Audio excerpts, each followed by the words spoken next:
Welcome to ECN Trade Daily Video. Before we begin, it should be noted that any advice is of a general nature only and that your personal circumstances have not been taken into consideration. Hello everyone, my name is Rob Clayton and thank you very much for joining me.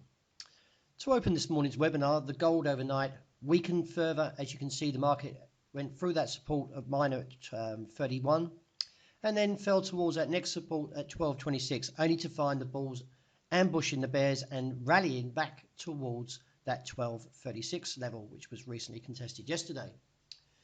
If you look at the 4-hour time frame, you can see that the market towards that top side level of 39 to 46 as a supply zone, and I still expect to see any challenges towards that region to fail, with the immediate support now holding at 12.30 as minor, and I still expect to see another round of tests towards that 26 level. And if we see a break, then this would expose the next target of 12.18 and reassess from there.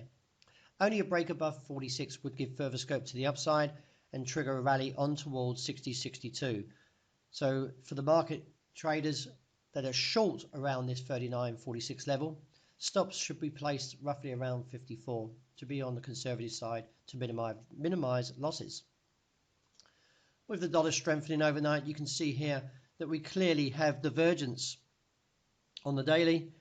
You got this point here, and then the market tries to rally higher, a lower technical, and then it rallies again with another lower stochastic.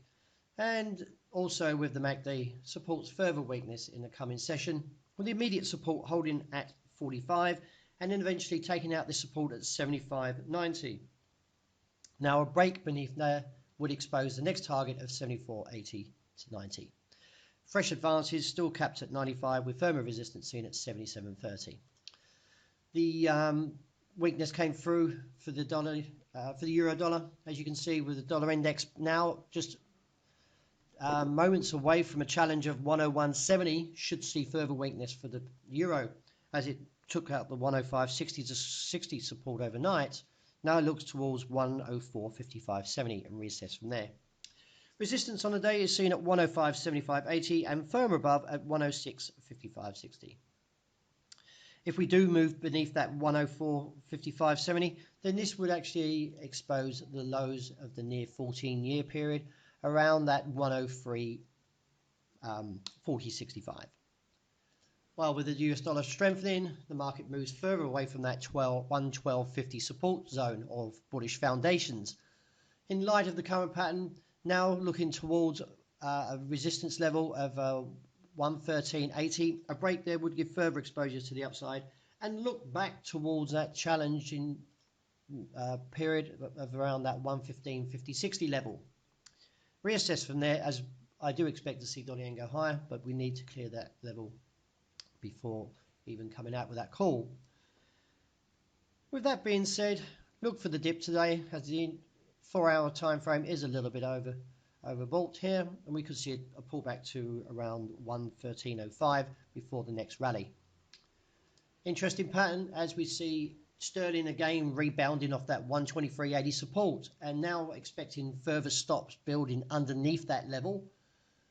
In light of the rally not continuing and very hesitant towards that resistance of 124.80, with firmer resistance seen above at 125.10 to 55, I expect to see the supply to push the market lower.